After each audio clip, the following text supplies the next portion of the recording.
от рабочего класса, трудящихся ингушского народа, сегодня представители ингушского народа в сутки недостаточно полтинник от заработной платы. Точно рубль, если можно сказать, до рубля. Полтинника 50 копеек. Это не хватит на хлеб, воду и соль. Такое адское положение, если так можно выразиться правильно, нет ни у одного народа. Для того, чтобы создать нормальные условия, сегодня ингушский народ требует восстановить ингушскую автономию. Требования, я считаю, правильными, их надо выполнять. Сергей Орджоникидзе, земельный вопрос Ингушетии решен. Ингуши не заявляют никаких претензий. Они имели 870 314 десятин земли, получили от советской власти 45 496 десятин. Итого 915 810 десятин или 10 тысяч квадратных километров. Товарищи делегаты, великий Ленин создал автономию на заре советской власти на 10 тысячах квадратных километров. Это историческая родина наша. Я вас, сегодня мы эти земли, вы можете задать вопрос, где же эти земли? Земли находятся на местах. Они у нас здесь рядом. У нас сегодня, чеченные Ингушетии, наша бумажная автономия относится только 1,6 тысяч квадратных километров. 0,5 тысяч Новогородский район, 1,1 тысяч Назрановский район. Остальные земли мы раздали соседям. То есть у нас насильно забрали и передали. 6 тысяч квадратных километров земли сегодня относятся к Северной Осетии, центру. Заур, Орджоникидзе, Онгуш. Это наши древние столицы, если так можно выразиться правильно. Да? 2,4 тысяч квадратных километров Сунжинскому району относится. 1,6 тысяч я назвал уже. Итого 10 тысяч квадратных километров земли. Товарищи делегаты, я считаю, что вопрос, возникший сегодня, очень серьезный. Национальный вопрос великий Ленин считал самым принципиальным вопросом. Сегодня нет подобного варианта, который существует у нас, который возник и существует, создан диктатором Сталиным. Он раньше, чем израильские захватчики, на 4 года создал этот вариант, понимаете? И примерно от этого исходил Израиль исходит сегодня. Он изгнал палестинцев своих родных земель, вариант одинаковый, территория одинаковая. 6,7 тысяч квадратных километров земли осваивают сегодня палестинцы, понимаете? И это стало мировой проблемой. А наша проблема, и мы сегодня лишены даже простого, самого элементарного простого права защитить свои земли. То есть требовать их, наше право, защитить их мы не можем. А палестинцы имеют право защитить. Мы не хотим с ружьем идти в атаку сегодня в Осетию. Нет, мы хотим и требуем, чтобы нашу социалистическую, советскую республику восстановили, значит, и дали возможность жить и развиваться, значит, на коммунистических началах, согласно перестройке по Горбачеву. Требования наши правильные, я считаю, что это требования должны выполнить. И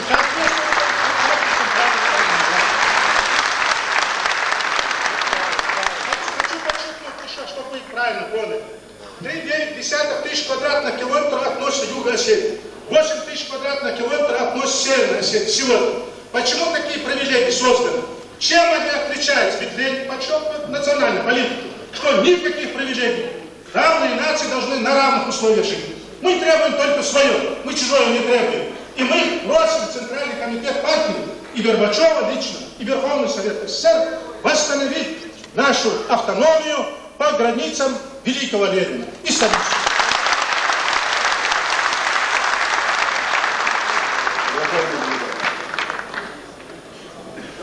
Слово предоставляется Мартазановой Анне, но я бы хотел, прежде чем она скажет свое слово, внести ясность.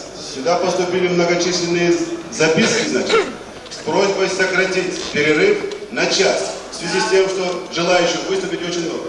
Если вы согласны с этим предложением, прошу поднять мандаты. Опустите. Против нет? Значит, перерыв сокращаем на час и продлеваем выступление в течение часа еще, до перерыва. Спасибо. Пожалуйста, Мартазановна.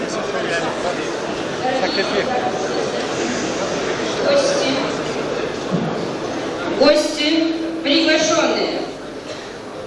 моем выступлении не будет никаких цифровых выкладок, исторических данных и анализов. Мое выступление сплошная боль. Боль ингушского народа. И я постараюсь ответить на некоторые вопросы, которые высказывали в своем выступлении предыдущие ораторы. Вернее, не ответить на вопросы, а заострить внимание вас. Прошу. Внимательно следила за работой съезда народных депутатов Верховного Совета СССР. Впервые с высокой трибуны Кремля за многие десятилетия прозвучал голос разума. Этот голос наполнил сердце радостью и породил надежду на лучшее устройство жизни ингушей. С этой трибуны депутатам Фардиевым, Персиковым было сказано впервые во всеуслышание на весь мир о боли и проблеме ингушского народа, об отсутствии их территориальных, исконных, родных земель. Мы, ингуши, благодарны своим депутатам, спасибо им. Коротко, в двух словах, пожалуйста, не прерывайте мое выступление аплодисментами, я не тщеславная, и мне это не нужно. Коротко, в двух словах о боли ингушского народа. Наша боль отсутствия территории, на котором испокон веков жили наши деды, отцы и прадеды. Отсюда все наши беды, несчастья. Проблема создания ингушской автономии возникла не из праздности, а из необходимости. Ингушский народ сегодня стоит на грани вымирания. И если речь идет о его спасении, то в первую очередь нужно восстановить территориальную целостность народа, а потом уже говорить о восстановлении ингушской автономии. Мы, ингуши, несмотря на все несчастья и беды свои, мы, которые еще не погибли благодаря лишь веткой своей сопротивляемости, не хотим, чтобы с другими повторилось то же, что случилось с нами. Мы не озлобились, нет, мы полны доброжелательности ко всем народам. Мы хотим справедливости, хотим быть равноправными членами в семье многонационального государства Советский Союз. Мы хотим собрать на земле своих предков тех, кто до сих пор живет в местах ссылки, тех, кто скитается по всей стране в поисках прожиточного минимума для своей семьи. Хотим, наконец, собрать ту часть интеллигенции, которая живет в других местах. Здесь им нет места для работы и жилья. А с трибуны это раздавались некоторые упреки в адрес ингушской интеллигенции. Не может быть интеллигенции у народа, если ему нет где жить. Хотим не из тщеславия и амбиции автономию, а для мирного создания, созидательного труда на земле своих предков. Хотим сохранить свой язык, обычаи, быт, культуру. К сожалению, я не могу сегодня это выступление делать на ингушском языке, потому что не владею им. Много лет нам твердили, надо жертвовать Родиной маленькой во имя Родины большой. Но что значит Родина маленькая, Родина большая? Родина – это дом, где родился человек. Родина – это земля, где стоит его дом. Родина – это речка у дома, лес вдали, горы. Тут говорили, мы готовы женщины рожать новых Зязиковых, Бековых, Долгиевых и так далее. Готовы. Но где они вырастут? Выродить их выродят. Где они вырастут и негде расти?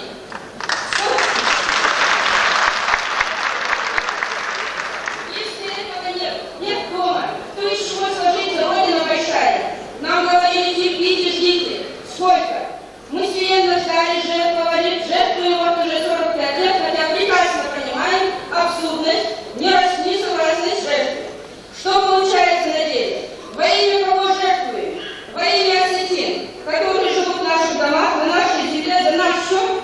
45 лет осетины живут плодами земли нашей. Каждая ткань, которая пропитана потом и кровью наших предков. Во всем виноват Сталин. Во всем виноват Сталин. Хорошо, мы, ингуши, это усвоили. Виноват Сталин. Но Сталин умер 36 лет назад. Обедом нашим нет конца и сегодня. Кто сегодня виноват? Жить право мы имеем. Жить право мы не имеем. А работать, то есть выполнять самую тяжелую черную работу в Северной Осетии мы имеем право. Вот уже много лет производственные задания про предприятия Северной Осетии выполняют за счет рабочей силы Привозно-Жановского и Малоперского района. Строительно-монтажные работы, прокладка домов, там заняты ингуши. Ингуши не имеют права на жилье. не имеют права получить там квартиру, они там не прописаны. Да, у ингушей есть еще право, они имеют хранить покойников там. Пока. Мертвые могут там, живые могут там работать, а мертвые могут быть похоронены. И то, каждый раз участников похоронной процессии пытаются провоцировать. В любом преступлении в Северной Осетии винят ингушей. Я могу привести примеры, но не стану. Им об этом уже в целом говорили. Винят не на уровне. Дело в том, что обвинение ингушей в преступлении идет не на уровне обывателя, не на уровне базарных торговок, а на уровне органов следствия, прокуратуры, суда. Кстати, планомерно. Когда системы голосования требовали населения ингушей в 1981 году, большинство предприятий в Орджоникидзе простаивали, так как рабочие ингуши на работу не ездили. Вопрос решался на уровне двух обкомов после вмешательства центральных органов. После очередной неудавшейся провокации ассистент призывает ингушей к дружбе, взаимопониманию, вспоминает, что соседи избранно живем рядом, предки дружили, а в остальное время, как уже говорилось здесь, знающими людьми, занимаются целыми институтами фальсификации и подготовкой исторических фактов в своей пользу. Несколько слов. Пожалуйста, Иван. Одну минуту. Дадите мне закончить. Несколько слов о выступлении товарища Гудава. Есть ли он в зале? Он, да, кстати. Россия говорит, не говорит ничего в адрес осетинского осетинского народа. Но, по-моему, он осетин, не могу же я из него сделать мусора. Товарищи, вы мне простите, Мария, пожалуйста, простите, оговорилась. Несколько слов по ходу выступления Гудава. Товарищ попытался сделать хорошую мину при плохой игре. Ему это не удалось. Товарищ или обладает верой, небывалым мужеством, или совсем наоборот не обладает ни честью, ни совестью. Я несу ответственность за свои слова.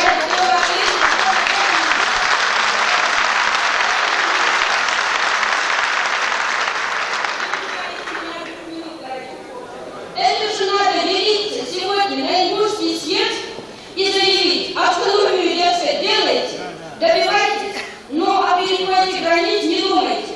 Коротко, я так поняла это выступление. И еще, в ходе репрессий погибло 3 члена писателей, советы, 3 писателя, и сколько-то тысяч людей. Это надо потерять достоинство причин, чтобы сказать лицу ингушскому народу, который утратил 70% в течение короткого времени в годы ссылки, бросить сегодня в лицо такое. Кстати, трудные годы для народа из его числа гибнут лучшие из лучших сыновей. Погибших от репрессий писателей Северной Осетии очень жаль. Видно, вы честные, достойные, с высоким сознанием гражданского долга люди. Иначе зачем вы перевели Кавла, было их убивать? По поводу их смерти, гибели, то есть мне, примите осетины мое соболезнование. А телеграмму из Зарикау, зачитанную вчера Шахилу, понимаю, как очередную попытку спровоцировать ингушей даже на этом съезде. Хорошо, мы на это не пойдем. Мы, ингуши, хотим жить в дружбе и в согласии со всеми народами СССР, особенно соседями. Но в многонациональном государстве хотим иметь свою автономию на исконных землях своих предков. Мы хотим жить своим домом. Мы ни на что чужое не претендуем. Хотим вносить в общегосударственную экономику, промышленность, культуру свой посильный вклад. Хотим, чтобы мужчины наши работали в своем доме, в Ингушской, Советской Социалистической Автономной Республике, а не скитались как унизительным шабашники по всей стране. И последнее. Я обращаюсь ко всем женщинам и матерям Осетии. Опомнитесь, подумайте, взвесьте, на какое тяжкое преступление вы обрекаете будущее своих детей. Внемлите голосу разума. Если мужчины ваши, судя по всему, утратили благоразумие, не способны на справедливость и объективность, внемлите голосу разума вы, живущие сегодня в чужих домах, на чужой земле, за чужой счет.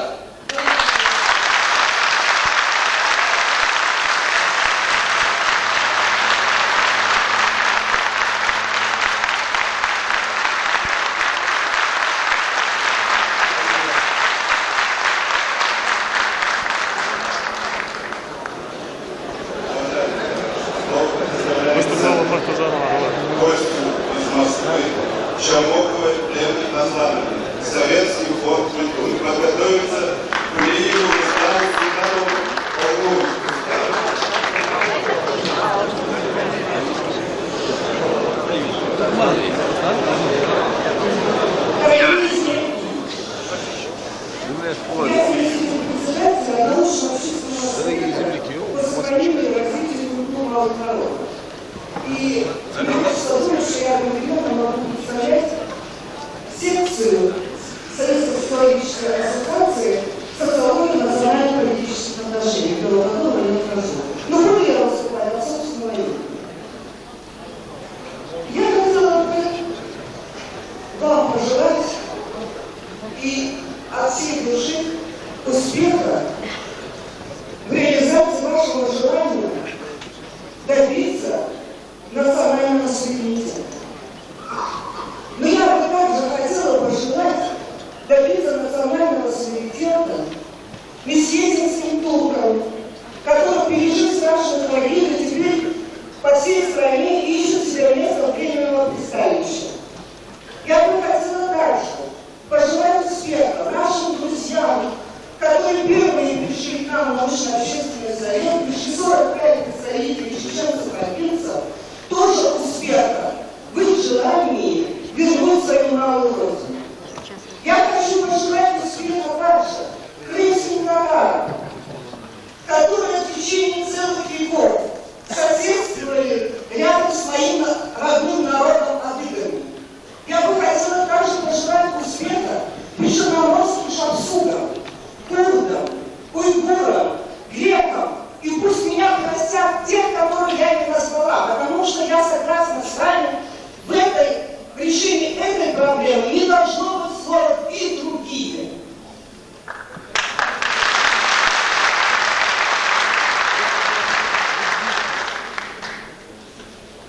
И я хочу только сказать, что путь к этому успеху – мучительный путь. Вот мы сейчас говорили с вами о том, что мы должны отказаться от двух слов – бороться и сражаться. Мы будем считать, что это одно слово весной. И одновременно отказаться от слова «просить» и «умолять». Что же тогда нам остается? Мы не хотим крови. И я очень приветствую те слова, которые были сказаны вчера. Никак не крови. Я приветствую те, которые говорили, давайте забудем то слово, которое вы сказали 70 лет. Бороться и защищать. Бороться и защищать. Оно не исходило у нас уст. Мы боролись за мир, мы боролись за дружбу народов, мы боролись за социализм, мы боролись за коммунизм, который в 80-м году. Давайте забудем это слово. Ну давайте забудем слово «умолять», «просить». И что же тогда нам остается? Нам остается трудная работа. И я хочу, чтобы мы думали о том, что не так уж много у нас шансов эту работу довести до конца. Но мы должны сделать ее, помня об одном. И я бы тут, может быть, сказала для вас вместо кощунственную вещь. Давайте перестанем быть всеми историками. Лучше будет, если мы все с вами сами развивать свою политическую культуру, свою правовую культуру. И для того, чтобы решить нам наши задачи, наши трудные работе, нам нужно становиться профессиональными правоведами. Нам нужно понимать, как мы можем реализовать эту работу. У нас на нашем общественном совете мы слушали по 3 часа, по 4 часа. И я думаю, что у многих, вы понимаете, это было страшно слушать. Месхетинских турков. Это страшно было слушать чеченцев-акинцев. Ну, поверьте мне, давайте обратимся не только в недавнее прошлое, но и в настоящее. Когда я присутствовала на митинге месхетинских турок, и когда весь зал плакал о том, что происходит сейчас, давайте мы свои взоры, свою энергию, свое терпение, свое знание, свою этническую культуру обратим на настоящее, на поиски тех путей, которые нас могут привести к успеху. И в этом смысле я хочу сказать, я много могла говорить на эту тему, к сожалению, очень мало времени, но я думаю, что мы еще будем с вами встречаться. И я хотела бы сказать, что в этом смысле нам очень важно понять, что мы должны искать пути самые разные и не пытаться отвергать альтернативные пути. Потому что наша культура, правовая культура, политическая культура заключается в том, чтобы искать альтернативные пути. Путь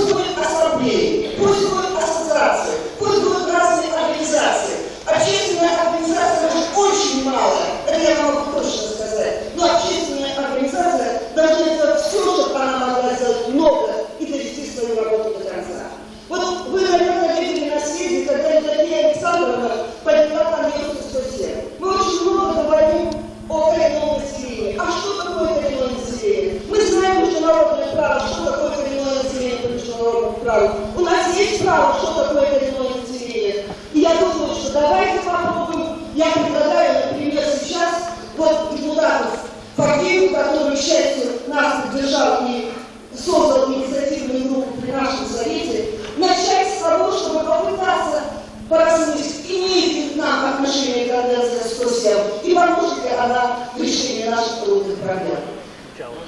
Спасибо, товарищи, за внимание.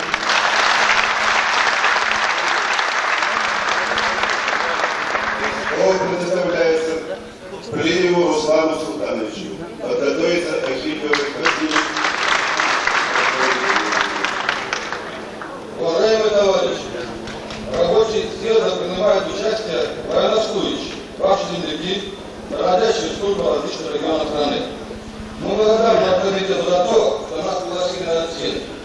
Знаменитым временем является тот факт, что нас, наша команда, отпустила без правовых и всякого сожаления. Где бы мы ни были, мы не забываем вас, свою родину, землю отцов и матерей. Нас интересует все. Мы радуемся вашей радости, мы разделяем ваши заботы и гордости. Конечно, мы безоговорочно поддерживаем требования своего народа, требования наших друзей о восстановлении государственности и души. Иначе быть не может.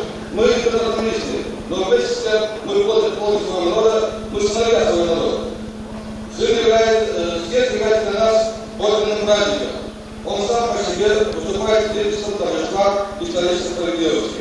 Жаль, что до этих дней дожили многие из наших отцов и матерей, ставшие братьями и сестер, павшие в были сталинских репрессий, заправленных духовными наследниками сталинской империи. А еще более жаль, что сталинисты, несмотря ни на что, не только шкуют, но и процветают до своего времени. Правда, они чувствуют, что почва уходит из земляков. И поэтому, усиленно жонглируя лозунгами и идеями перестройки, отчаянно и решенно сопротивляется ей. Но народ не обмануть. Все, что здесь происходит, делается ради подрастающего и будущего поколения, чтобы обеспечить хоть ему достойную жизнь. Мне очень приятно было знакомить своих подчиненных с обзорами, лекциями, докладами Главного практического управления Советской армии и военно-морского флота, посвященными вопросам национально-психологических особенностей личного состава воинских коллективов. В той части, где говорилось о высокой боевой активности военнослужащих чеченской и ингушской национальности в условиях боевой обстановки. Мне довелось служить на территории Германской демократической республики, Чехословакии, Афганистана. Но нигде и никогда не пришлось стыдиться за своих земляков. Никто из них не совершил побегов с целью ухода за рубеж. Ни в нашем изменческом состоянии не совершил предательства. Это заслуга наших отцов и матерей, прививших нам любовь к родине, товарищам, другим народам, мужество, отвагу, чувство долга, чести и товарища. И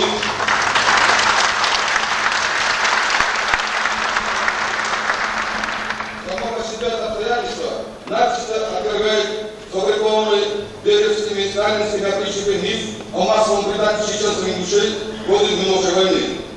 Я гордился и горжусь своими однополчанами Русланом Аушевым, Султаном Каскоевым, Юсупом Ажгоевым, братьями Мухаммед Баширом и Михаилом Тунузиевыми, Мухаммедом Тискиевым, Сулейманом Ашукаевым, Саид Али Искиевым и многими другими.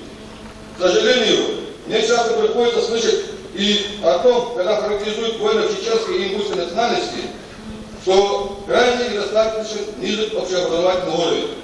Будущее народа связано с образованностью, физической и нравственным совершенством молодежи.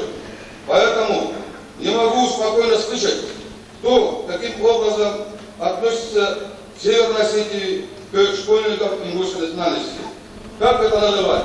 Если называть вещи своими именами, это настоящий геноцид.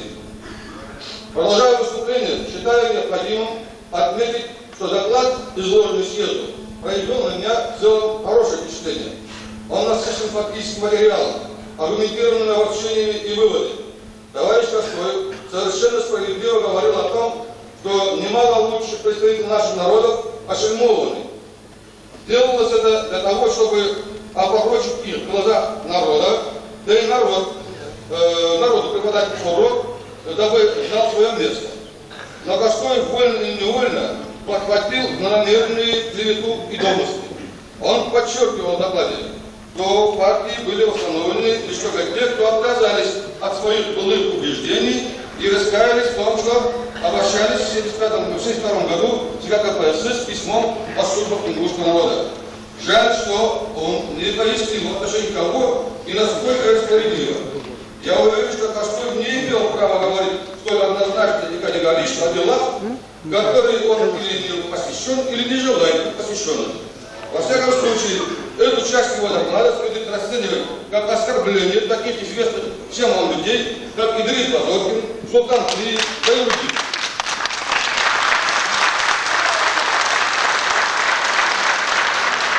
Он может сомневаться в порядочности, принципиальности Идриса Базоркина, его искренней, лишенной всякого расчета, преданности любви своему народу. Только недалекий или морально нечистоплотный человек. Как фабрикуется миты, ложь и клевета, я поясню на примере Султана Плиева. Некоторые знают его, знают как человека бескорыстного, чистосердечного, преданного законным интересам своего народа. Правда, беда его, что он был беспредельно доверчив, верил порой и тем, кому вообще верить нельзя было. Этим, кстати, не преминули подло воспользоваться определенные лица. В прошлом году его персональное дело рассматривалось на бюро обкома партии. Он занимал принципиальную позицию. Об этом говорит тот факт, что товарищ Боков Хачбекер пытался помочь Плиеву по-своему, заявив членам бюро, что Плиев не по своей воле принял участие в составлении письма, адресованного ЦК КПСС, что его вынудили к этому. Плиев острым возмущением отреагировал на это и заявил: «Я не пешка, чтобы меня двигали куда угодно. Я по своей воле и вполне осознанно принял самое активное участие в составлении обращения к ЦК КПСС. И нисколько не сожалею об этом. Не сомневайтесь в том, что сделаю это и сейчас, если потребуется. А в том, что произошло, то есть в том, что собрался многодневный митинг, виноваты вы, товарищ Боков. Как бы то ни было, Плиева восстановили в партии. Рано радовался Плиев, Султан. Буквально через несколько дней появилась искаженная информация газета, которая сообщала, что Плиев отказался от своих убеждений, раскаялся и все прочее. Чистейшей воды провокация. Многие это поняли. Хотелось бы верить, что Каскоев просто-напросто не понял всего этого и поэтому заблуждается. Хочется верить это, хотя не особенно верится. Все, что я сейчас говорил, сказано не для того, чтобы защищать честные имена Базоркина, Плиева и других. Они в этом не нуждаются. Я обратил ваше внимание на это, чтобы грязь прошлого не переносилась на то, к чему мы стремимся. Чтобы самым решительным образом пресечь любые попытки бросить тень на людей, олицетворяющих честь и совесть нашего народа. А тем, кто пытается сделать это, хочется сказать: легко быть героем, бросаться нам в разрыв, откуда не строчить пулемет.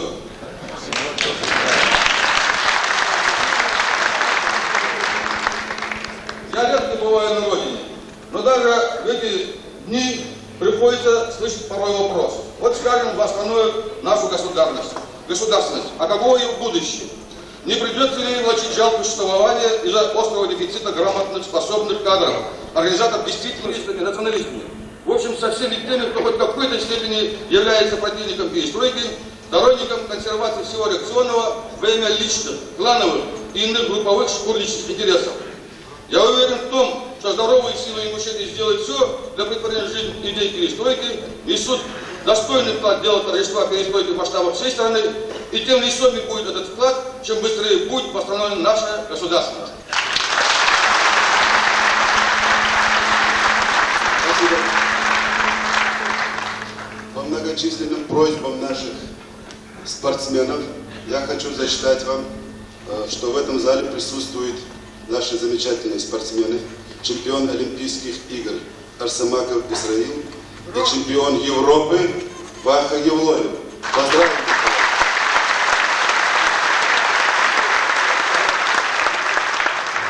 Прежде чем Ахильо вступит на трибуну, я хочу ответить, вернее, на ваш вопрос. Значит, поступили многочисленные вопросы в виде вот таких вот бумажек.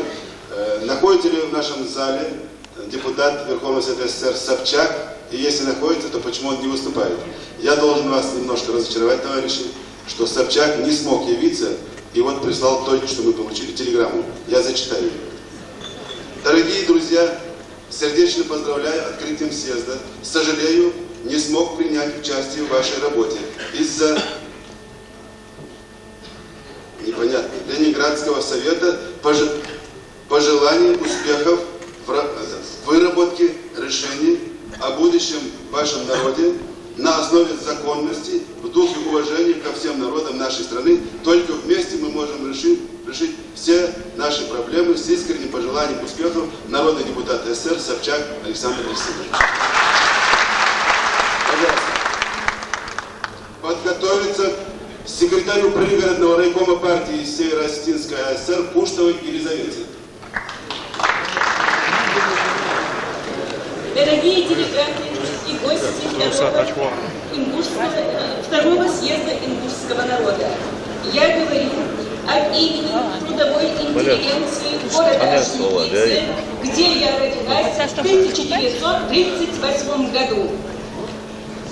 В семье погибшего революционера в боях за свободу ингушского народа, за его благополучие и за установление советской власти со всеми теми, кто погиб в те трагические дни советской власти за установление ее.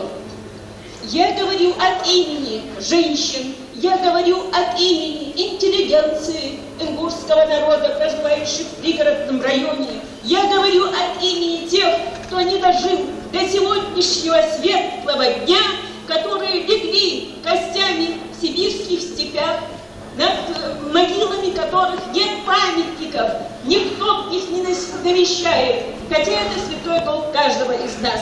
Поэтому можно понять эмоции наши. За всю мою сознательную жизнь нас впервые слушают. Спасибо тому, кто организовал нам этот съезд. Спасибо партии и правительству, что решили, для блага народа нужна перестройка. Перестройка не на словах, а на деле. Что нужна эта информация на всех уровнях, на всех сферах. Здесь очень хорошо выступавшие делегаты съезда сказали об участи и трагической судьбе моего народа, о его истории, о его географической территориальной обособленности. Мы дети этой страшной эпохи исторической, у которых в то время своровали детство. Мы, как губка, впитали слезы своих матерей. Мы были свидетелем того периода, когда в одном ближайшем районе умирал близкий человек, умирал брат. Сестра не имела права явиться на похороны, потому что была комендатура. В моей памяти никогда не сотрется, когда я девочка, пионерка, ученица 6 класса, через 2 недели должна была являться в комендатуру, чтобы отметиться, что я никуда не делась, что я не занята убийством, преступлением. И тогда кто же защитил? Дети, школьники. До их разума доходило, что это несправедливо. А до разума тех, кто занимался кощунством, этого не могло дойти. Завет счастливого детства нельзя такие оскорбления всему народу. Мы потеряли все. Мы потеряли культуру. А культура у ингушского народа была не хуже, чем других народов мира. Ингуши, женщины, слагали поэзию. Ингушские женщины сочиняли прекрасную музыку. И тот, кто, вот люди моего поколения, мне 50 лет, слушал музыку ингушских женщин, кто слушал зурну ингушских мужчин, он никогда ни с одной музыкой ее не сравнит. Может быть, только потому, что она близка этому народу, она близка этому духу своего народа. Ингуши были прекрасными наездниками. А где этот спорт? Он ведь ушел из нашей жизни. Я врач по своей профессии, и поэтому я могу говорить о тех методах лечения. Ведь ингуши прекрасно лечили. И будучи научным работником Северо-Осетинского государственного медицинского института, под руководством ученых этого института, я провела глубокий анализ между существующими многими необходимыми препаратами по лечению печени, детских диатезов и других заболеваний, существующих в мире. Но, к сожалению, лучших препаратов, даже близких к нему, не существует в мире. И вот этот вот богатый опыт нашей нации, богатое вот такое вот умение работать, умение жить, умение трудиться, ведь это все перечеркнуто. И мы говорим народы, нет, народы не виноваты, простите, виноваты кучка людей, которые руководят народом. В это вот событие 1973 года явилось бесправным таким вот выплеском всего, что накопилось у родного народа. И люди с просьбой вышли на эту площадь. К сожалению, у наших избранников обкома партии, Совета министров не нашлось ни одного авторитетного лица, который бы вышел на эту трибуну, объяснил народу цель и методы ликвидации этих недостатков в отношении ингушского народа. И люди разошлись. Вместо того, чтобы помочь родному народу, кто их выдвинул на эти хорошие посты, и они жили неплохо, они начали устраивать гонения. Гонения устраивались над каждым интеллигентом ингушского народа, и формы их были кричащие. Я вот остановлюсь на некоторых. Неужели интеллигент за то, что он принадлежит своей родной нации, за то, что он понимает свою боль, должен жить и иметь это мизерное счастье за предательством народа? Я считаю это строгим преступлением. Если интеллигент способен предать маленький народ, он завтра предаст большой народ. И неужели за эту справедливость нужно было увольнять интеллигентов? Я могу в пример привести только одну семью. Я не буду их называть, чтобы не быть карьеристом. Исключить из партии. За что? За то, что этот молодой человек считает, что по отношению к нации поступили неправильно. Исключить с работы, выгнать с работы второго товарища.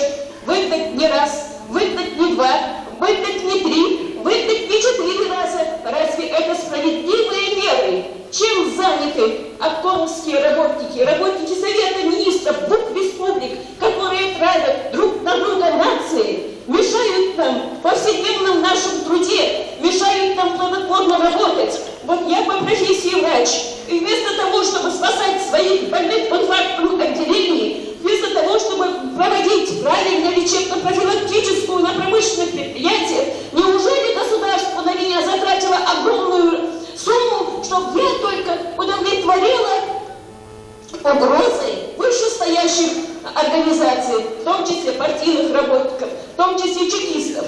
Не надо воспитывать среди народа, среди молодежи, среди интеллигенции, чтобы они становились на путь предательства. Это позор. И этим клеймят они сами себя в первую очередь. Этим деятели государственного аппарата на месте у нас. Особая претензия у меня к чекистам, которые развивали вот эти интриги между нами на рабочих местах. Это их бессилие. Хватит нам вот этих издевательств. Да, чеченцы, ингуши – это братский народ. Но ингуши хотят свою автономию, хотят свои границы, хотят свободно жить, хотят свободно творить, хотят свободно слагать, хотят развивать свою национальную культуру, хотят дружить, иметь интернациональную дружбу и хотят идти в мировом арене не хуже, чем другая нация. А ингушский народ имеет на это право. И самое последнее, я сейчас скажу, для того, чтобы мы реализовали все эти свои планы, все свои чаяния, должна быть восстановлена Чечено-Ингушская автономная республика во главе с человеком из ингушской нации, понимающий ингушский язык, который будет понятен нам, который может сказать с высокой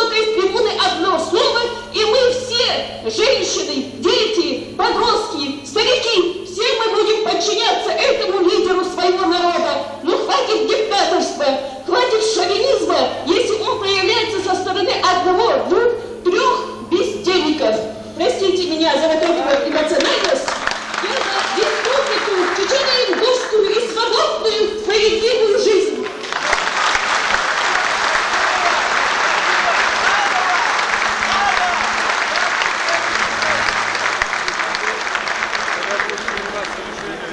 Представляется секретарем Федерального райкома партии Северо-Осетинская ССР Буштовой Елизавете Григорьевне.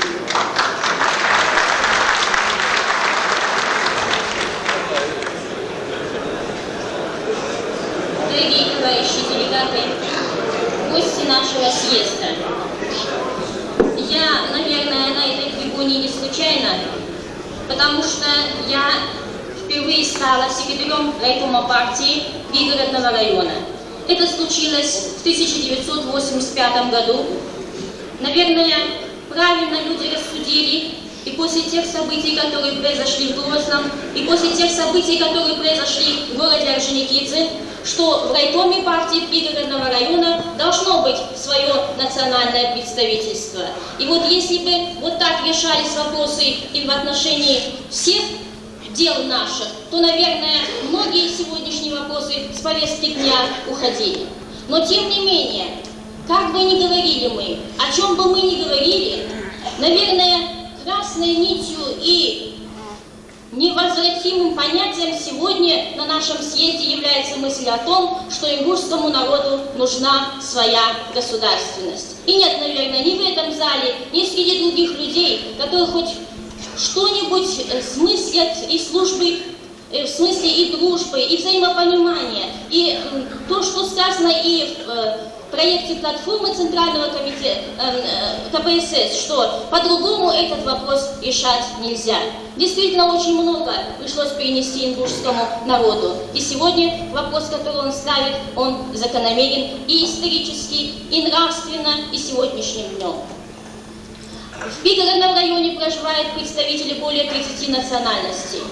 И когда говорят о том, что нужно дать автономию, сразу возникает вопрос об отношении с другими народами. Товарищи, мне здесь хочется сказать стихотворным смыслом. Дружба настоящая не ставится, за небо ветвями не цепляется. Если уж приходит срок, так валится, с грохотом, как дубу полагается. От ветров при жизни не качается, смертью одного из двух кончается. Так всегда кавказским народам, ингушскому тоже, всегда было присуще чувство дружбы. И мы не говорим о том, что в автономии Ингушетии мы не сможем бок о бок жить и работать с представителями других национальностей. Несколько слов о том, что если у нас своя интеллигенция, сможем мы и так далее. Она есть. Она есть и в том же Пригородном районе, она есть в Чечено-Ингушетии, она разбросана в целом по стране. И я думаю, что этот вопрос отпадает сам по себе.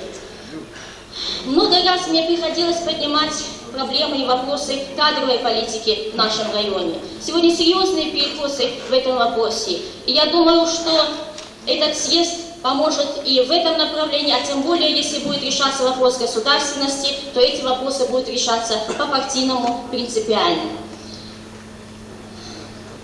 Мне, как идеологу, сегодня хочется сказать и в свой адрес, и в адрес партийных руководителей, которые руководят средствами массовой информации. Мне тоже непонятно, почему сегодня о нашем съезде нет информации и в Грозненском рабочем. Я не знаю, к сожалению, есть ли она в соцсети, но не говоря уже о газетах, мы просто не имеем сегодня права замалчивать все то, что касается проблемы ингушского народа, что касается проблемы автономии.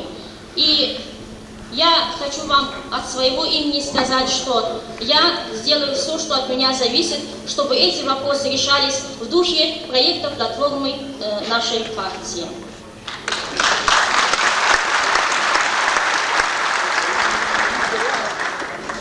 Ответьте делегатам, будут ли опубликованы материалы съезда в районной газете вашего района. Это необходимо для ингушского и осетинского народов, проживающих в районе. Делегаты Евлоев-Ваха, Марзаганов, Евлоев, Мальсаговы. Вот в связи с этим я хочу вам сказать о том, что мы в районной газете не смогли опубликовать статью Ибрагим Бейли в журнале «Политическое образование». Высказывались соображения, что это неразумно делать. Но я не знаю, думаю, что вот такой форум навряд ли можно будет обойти вниманием, и я думаю, что такая возможность будет предоставлена. Спасибо. Уважаемые делегаты и гости нашего съезда, в связи с тем, что у нас поступило многочисленные просьбы желающих выступить с этой трибуны, и в связи с тем, что мы не имеем физически возможность предоставить всем желающим, мы у вас отняли драгоценный час вашего отдыха. И этот час уже прошел, теперь мы не имеем больше права вас задерживать до перерыва. После перерыва нам придется с вами вырабатывать документы по съезду, и прения, видимо, будут прекращены. После принятия документов, если останется время, то желающим предоставить возможность. А теперь, простите меня, я хочу несколько слов сказать. Да, извините, за данное предложение будем голосовать. Кто не возражает? Одну секунду. Я тоже в оргкомитете и инициативной группе. Я прошу продолжить прение. Это съезд, который собрался впервые за 70 лет. Я прошу продолжить, если у нас понадобится еще один день работы.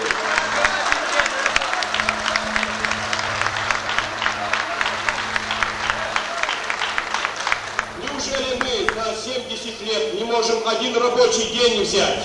Мы его отработаем.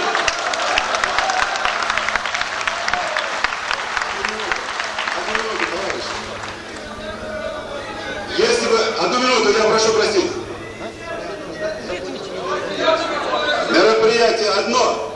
Если бы товарищ Шахиев был бы действительно членом этого оргкомитета, как он это сказал, он бы не стал сейчас перебивать председателя и не стал бы, значит, здесь объявлять, зная, что здесь мы арендовали это помещение только на 2 дня, все организационные работы проведены только с расчетом на 2-дневную работу съезда.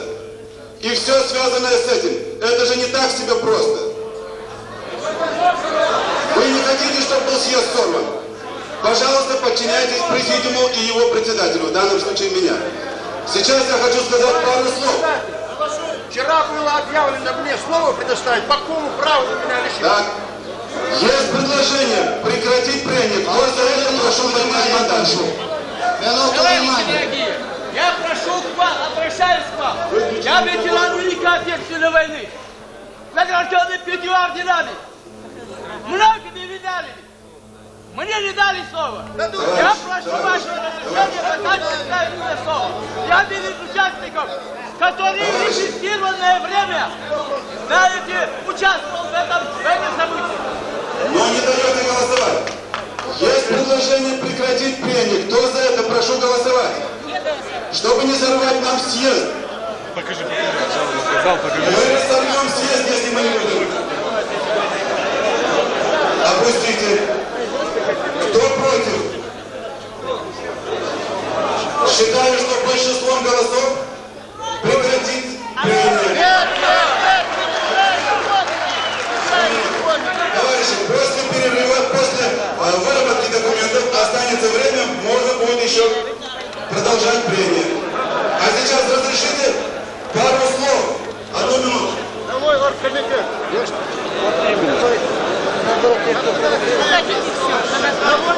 А почему вам слово давать? Непонятно. Прения прекратились. Уважаемые товарищи. Уважаемый. Если у вас нет желания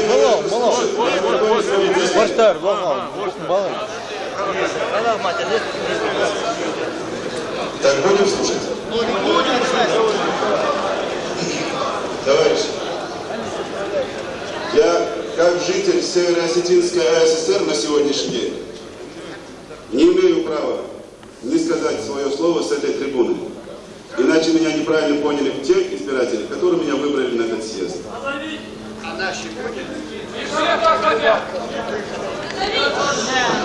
Моя фамилия Ахильгов. Зовут Салим меня. Салим Хусейнович. Город Орджоникидзе.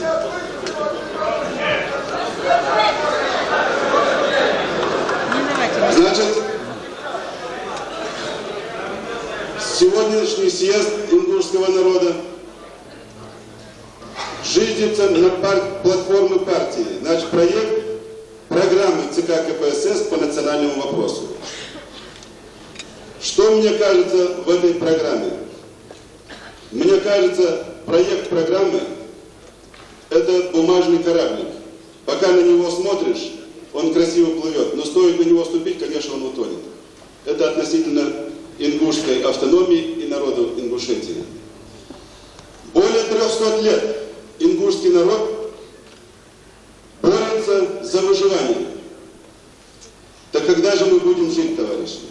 70 с лишним лет советской власти, в начале которого мы были полностью уверены и самой системой социалистической революции, и ценой, которую мы за нее заплатили, что наконец-то мы начнем жить, что мы прекратили бороться за существование, за то, чтобы жить, что мы начнем жить. Но этого не произошло. Не будем мы вдаваться в историю, мы все знаем, какова эта история. Скажем, причины сегодняшнего положения ингушского народа. Почему это так? Те ингуши, которые живут на территории Северной Осетии, они действительно являются палестинцами, которые не имеют ни своей территории, ни своей земли, ни своей автономии. Часть, проживающая на территории Чечено-Ингушетии, вы лучше знаете, те, которые живут в этой республике, каково положение этих людей. Третья часть у нас находится на территории Средней Азии и Казахстана. И, наконец, четвертая часть в поисках за средств к существованию скитается от 18 до 40 лет, самая лучшая часть нашего мужского населения по Сибири и Дальнему Востоку. Пытается заработать кусок хлеба и тем самым прокормить себя и свою семью. Это плачевный итог того, что была нарушена ленинская политика по национальному отношению, и мы были ликвидированы своей автономией. Мы не будем говорить о деталях и причинах. Я приведу вам только пример, как относятся сегодняшние руководители Осетинской, Северо-Осетинской республики к восстановлению ингушской автономии. Они никак, они вообще ее не видят, ни во сне, ни наяву это восстановление. Им удобно, чтобы превратить этот народ, как его однажды превратил Сталин и Берия, в рабочий скот. Им удобно держать это в такой же позиции, и поэтому они сегодня механически, думая, что такое же положение будет продолжаться и далее, как было при Сталине и при Берии, механически давлеют. Они мысленно понимают, что рано или поздно это должно осуществиться, что ингуши не те люди, что ингуши это действительно выросший из камней гор Кавказа народ, который не даст себя никогда в обиду. Но они не хотят, им так удобнее. Вот чтобы не быть голословным, приведу пример вам. Будучи в этом году в Центральном комитете партии, один из ответственных работников ЦК, сказал: товарищи, я был несколько лет тому назад, в Орджоникидзе, в столице Северо-Осетинской ССР. Назначил сбор Северо-Осетинского актива, партактива области, то есть бюро обкома, так называемое. И когда я, пришел на это бюро и увидел, членов бюро, среди них не было, ни одного ингуша. И я спросил: товарищи, ведь у вас в республике проживает довольно-таки большое количество ингушской национальности. Где же их представители? Мне, ответили руководители области, партийные руководители, что их среди нас нет и не было, потому что они проживают, как племенами по окраинам города, и никакого общей связи с нами не имеют. Я, спросил: да как же вы с ними связь поддерживаете? Они, ответили, что мы связь поддерживаем через их старшин, старейших их. Вот старейшин, когда надо, индейские племена, образно себе представим, с белыми людьми поддерживали связь через их племен, вождей племен. Красный буйвол, хитрые лиса и так далее, как они назывались. И точно по этому образу пытаются провести сегодняшнюю нашу жизнь. Но ведь мы и вчера, когда нас выселяли, знали, что мы не виноваты. И сегодня, когда нас восстановили, знали, что тоже не виноваты. И попытка осетинских руководителей в 1957 году вернуть опять уже приехавшие на Кавказ, не дали выйти из вагонов и возвратили их во вторую высылку. Это попытка, поддерживать политику Берии и Сталина 1939-1944 годов. Ведь это же звенья одной цепи. Неужели не видно, что это ясная цепочка идет?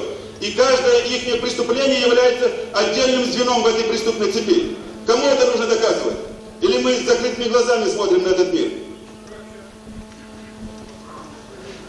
Мне, товарищи, очень больно, конечно, говорить, но к стыду руководителей Осетинской Республики, даже те, которые сегодня здесь присутствуют, возглавляемый заместителем председателя Совмина Северо-Осетинской АСР товарищ Федаров Казбек Ясонович, находится в наших рядах, и когда ему было предложено выступить в этом съезде, он вежливо отказался. Видимо, ему нечего говорить.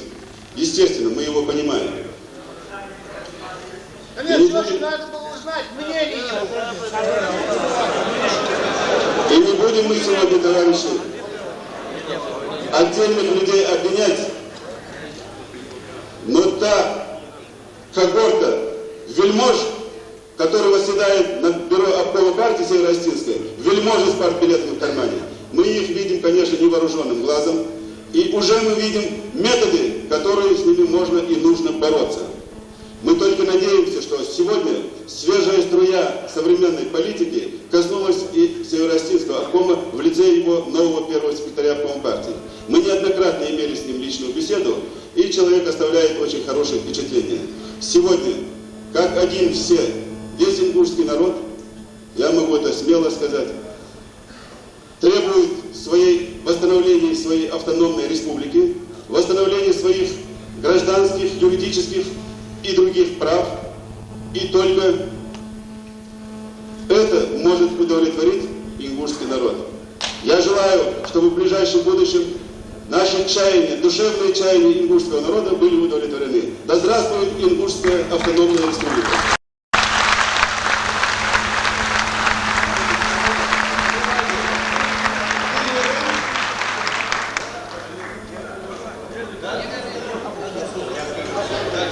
Товарищи, извините, пожалуйста. Во-первых, мне очень нравится, я второй раз бываю на вашем форуме. Я был в 1973 году и сейчас. Я чеченец со Знаменка, с Надежного района. За вашу организацию, за вашу сплоченность. Я вас поздравляю, мне это нравится.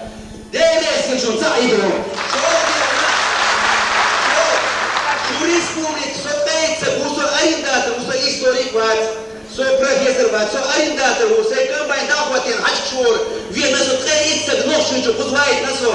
Чтобы я первым признал Ингушскую Советскую Республику.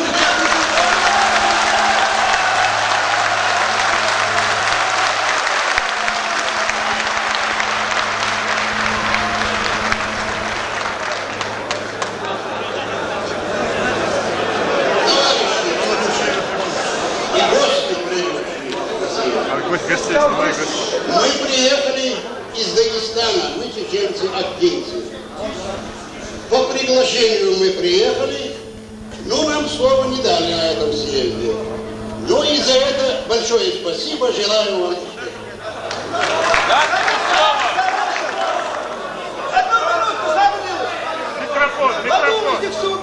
Микрофон говорит. Не снахли бывает. Уметтиш народ Чехии Башир. Чехии Башир, Акилу не должен сказать, что он делает. Не глупи. Почему Асханях Аширана, я был в Москве 2,5 месяца, Башир, он день и ночь не спал, бегал, 120 минут отвызывает мир Башир, Туза, там армия, Туза, 300 бас, нельзя так грубо сказать.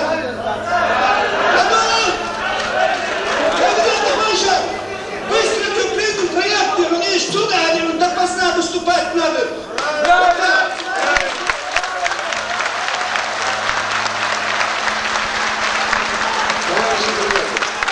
Товарищи приятели, прошу секундочку внимания. Действительно, я в порыве, сказал, что Черкиев не член нашего комитета. Он член нашего комитета. Но мне не понравилось, что он так самозахватом, и объявляет, что и все-таки ведущий был я. И поэтому я приношу свои извинения перед товарищем.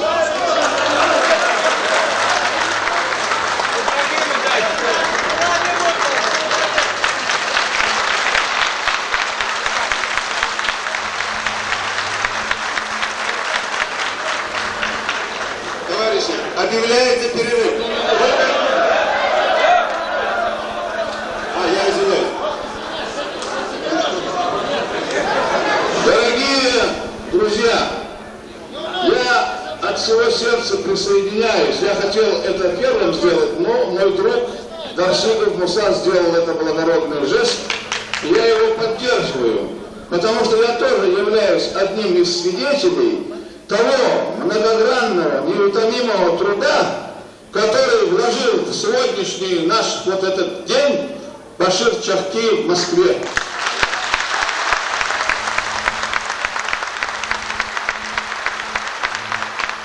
И сегодня не следовало так резко его осаждать. Не нужно свои личные какие-то эмоции, чувства, амбиции выплескивать на вот этот общенародный форум. И второй вопрос. Сегодня утром наш президиум оправдывался и объяснялся тем, что в газетах не могли опубликовать, непонятно почему. Так ответ мы не получили. Телевидение по техническим причинам невозможно. Радио тоже, как детям глупым объяснили, почему нельзя. А сейчас прекращается прение, тоже потому что дом этот культуры кому-то надо занять. Что за безобразие и что за объяснение? За 70 лет один раз собрались, дайте людям высказаться, у всех наболело. Здесь как раз записаны люди, которые пострадали очень жестоко в период застоя, волюнтаризма и давления государственного партийного аппарата. Среди них много молодых, талантливых, аспирантов, ученых, которые вместо того, чтобы творить благородное дело, создавать историю своего народа, копают землю и добывают нефть, и на заводах тачанки толкают такелажниками. Дайте им слово. Ничего страшного, мы посидим 15 часов. Уважаемые товарищи, объявляется перерыв на 1 час. Кто потерял паспорт на Льгию, подойдите к президиуму на перерыв. Товарищи, минутку. Я уполномочен вот советом сделать следующее. Прежде всего от себя хочу вам сказать, что сегодня представленный ингушский народ напоминает себя красных ингушей, тех времен, о которых мы здесь много говорили, и я рад за это. Второе, я уполномочен вам сказать, что в перерыве мы рассмотрим такое предложение, чтобы продолжить работу. И после перерыва мы вам точно скажем, получим мы такую возможность или не получим. Начнем.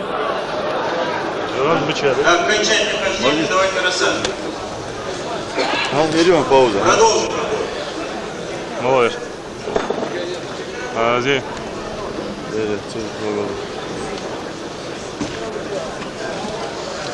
Товарищи, в перерыве мы обменялись мнениями, как быть и как проводить дальше работу съезда. Мы пришли к такому предложению. Продолжить прение в течение часа. Выступающим давать до 5 минут. После этого нам нужно дать слово для заключения докладчику, ответить на многочисленные вопросы. Очень многим не удастся выступить, но очень хотелось бы, чтобы мысли всех присутствующих нашли отражение в материалах нашего съезда. Поэтому я вношу такое предложение. Те товарищи, у которых есть готовые написанные речи, пожалуйста, сдайте их в президиум. И они войдут потом в материалы съезда, если такое предложение будет принято съездом. Товарищи, вы согласны с таким предложением? Многие к нам обращались, что у них есть разработанные предложения. Да. Согласны с этим? Принято. Слово для объявления по телеграммам, поступившим в президиум в адрес нашего съезда, имеет простое число. Товарищи, прежде чем зачитать телеграмму, я хотел бы коротко остановиться на одном важном вопросе. В течение 2 дней неоднократно напоминания выступавших в адрес обкома партии и редакции местных газет об освещении работы нашего съезда пока повисли в воздухе. Значит, более того, редактор Грозненского рабочего «Безуглый» категорически отказался давать информацию о работе нашего съезда. Но тем не менее, я считаю возможным поставить один вопрос на голосование съезда. Значит, обязать решение Бюро обкома партии все средства массовой информации республики опубликовать доклад и итоговые документы съезда. А затем уже в последующем стенографический отчет будет издан оргкомитетом в больших тиражах, чтобы он был почти у всех. Но я имею в виду 20-30 тысяч экземпляров. Значит, такая просьба поступила и от народных депутатов СССР, такая же просьба поступила от аккредитованных на нашем съезде корреспондентов центральных газет. Кроме того, если после окончания съезда у нас останется время, если корреспонденты, представители журналистского корпуса пожелают участвовать в пресс-конференции, касающихся проблем развития русского вопроса, то мы пойдем навстречу таким товарищам. Будут принимать участие специалисты по разным отраслям. Если, значит, такое желание проявляет средства массовой информации, то, пожалуйста, дайте об этом знать президиуму, чтобы мы укомплектовали, значит, товарищей, которые будут принимать участие в пресс-конференции. Ну а теперь позвольте зачитать телеграмму. Значит, я прошу поставить вопрос на голосование о порядке издания о публикации местных газетах. Этот вопрос надо решить быстро, так как есть документы итоговые, есть, а к нам приходят, все просят документы. Мы не располагаем физическими возможностями сегодня удовлетворить все просьбы. Ставьте на голосование. Обком партии что скажет, может быть, без голосования решит обком партии. В конце концов, наверное, это такой страшный человек безумный. Все-таки обком он чуть сильнее редактор. Будут ли опубликованы доклады оно производится.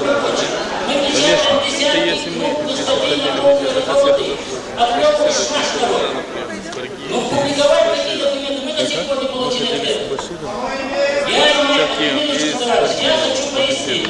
Значит, почему я говорю? Значит, в течение 2 недель велась большая, кропотливая, тяжелая работа с руководством обкома партии, горкома партии, газетами.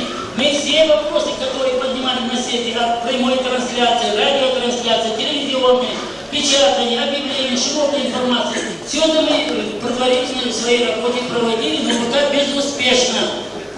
Безуспешно. Поэтому я ставлю этот вопрос. Кто будет подписываться на эту газету после этого? Безуглый сам будет подписываться. Газета должна... Надо убрать ее вообще. Если она чеченка, на мой взгляд, смотрится так. Если обком партии не решит вопрос публикации материалов съезда, то и обком партии не считает нужным считаться со съездом ингушского народа. Мы вот так и доведем до сведения обкома партии. Кто за такую постановку вопроса? Прошу поднять карточку. Опустите. Кто против? Кто против? Два слова. Принято единогласно.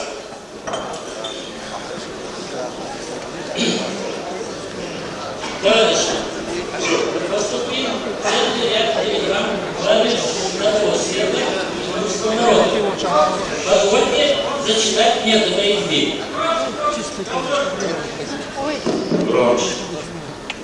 Хасаюр. Срочно Грозный второму ингушскому съезду. Участники митинга чеченцев, ахтинцев в Дагестане, проявляя свою солидарность, приветствуют всех братского ингушского народа, желая ему плодотворной и успешной работы во имя торжества справедливости. Мусултанов.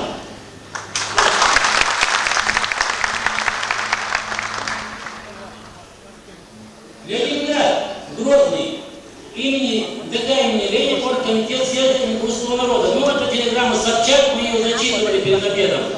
Нет, надо объяснить.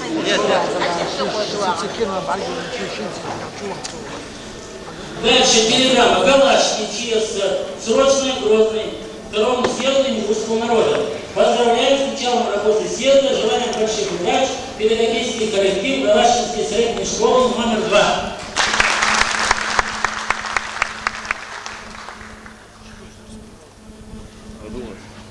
Ну, такая же телеграмма еще школы тоже Галашинского района. Позовью срочно ЧС, Грозный, второму съезду ингушского народа, народному депутату СССР Шуфагееву. Оргкомитет по проведению митинга чеченского акинца Дагестана, посвященного проведению платформы КПСС и национальная политика современных условий, приветствует съезд ингушского народа и желает успеха в его работе. Дагестанская ССР, Хасабюр, улицу Ауловская, Гелертая.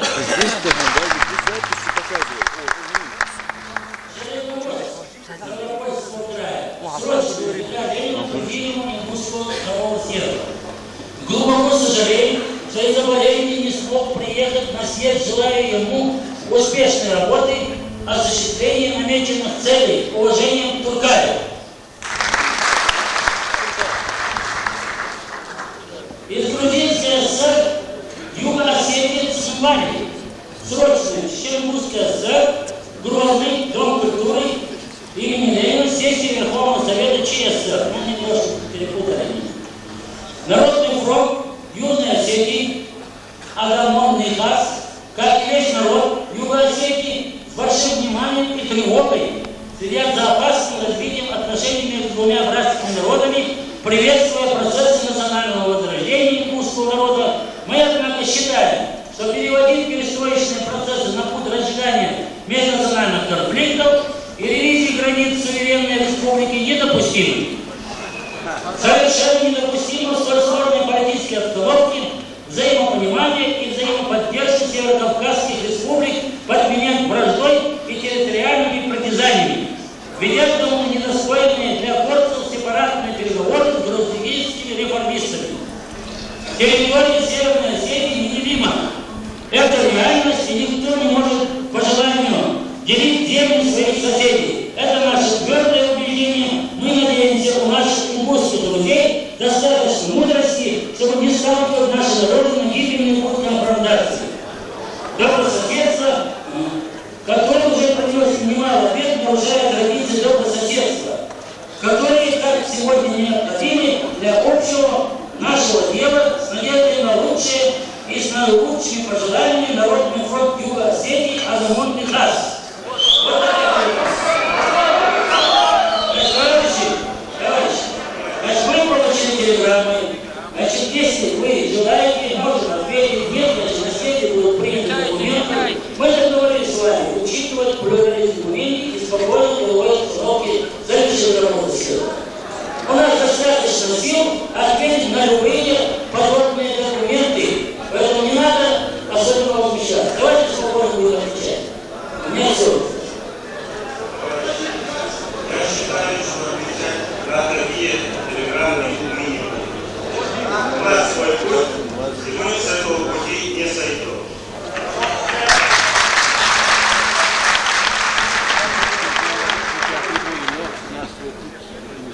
Товарищи, я прошу поприветствовать делегацию активцев, которые здесь присутствуют, и представить им слово.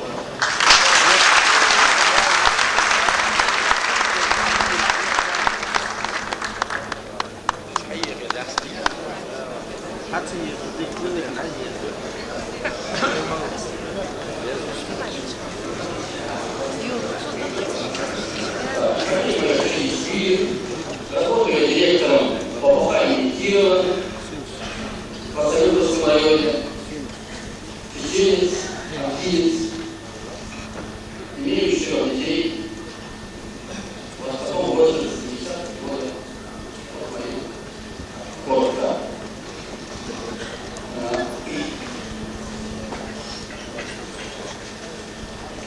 Уважаемые сертификаты съезда. Более 70 тысяч активцев, проживающих в Дагестане, поручили мне одному из наших делегатов передать вам пламенный братский салам.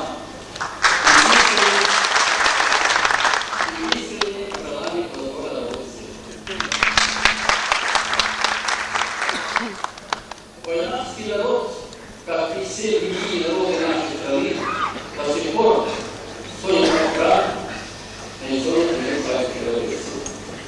И в вопросе понимания нашими братьями-ингушами, с вами, нам, каким-то, более близки и понятны. Потому что мы в сегодняшний день испытываем на себе пагубные последствия, связанные с отсутствием реальной возможности для развития, так как народ без своего языка, культуры, истории, без своей территории обречен на исчезновение. И стремление любого народа сохранить все это нужно только приветствовать. Я уверен в том, что вопросы, поставленные на этом съезде, будут тщательно проанализированы и по ним будут приняты справедливые решения. Поэтому я не буду подробно останавливаться на них. Пользуясь случаем, хочу подробнее остановиться на проблеме активцев. Тем более, что она идентична проблемам ингушей. Я рискну злоупотребить ваше внимание еще потому, что до сих пор делаются попытки замаскировать, исходить, умолчать этих проблем. Об этом говорит тот факт, что даже часть чеченцев и ингушей не до конца понимает суть этих проблем. Конечно, наш общий дом, Союз СССР, станет для нас по-настоящему родным и близким лишь только тогда, когда каждый живущий на нем, каждая нация и народность почувствует себя счастливым и равноправным. Но этого не может быть, когда чаяниям и просьбам целых народов остаются глухими. Как вам известно, в феврале 1944 года вместе с другими народами Северного Кавказа более 30 тысяч активцев, проживающих в северной части Дагестана, были подвергнуты массовой депортации в Республике Средней Азии и Казахстана. Грубо нарушены статьи 127 и 128 действующие в то время Конституции СССР.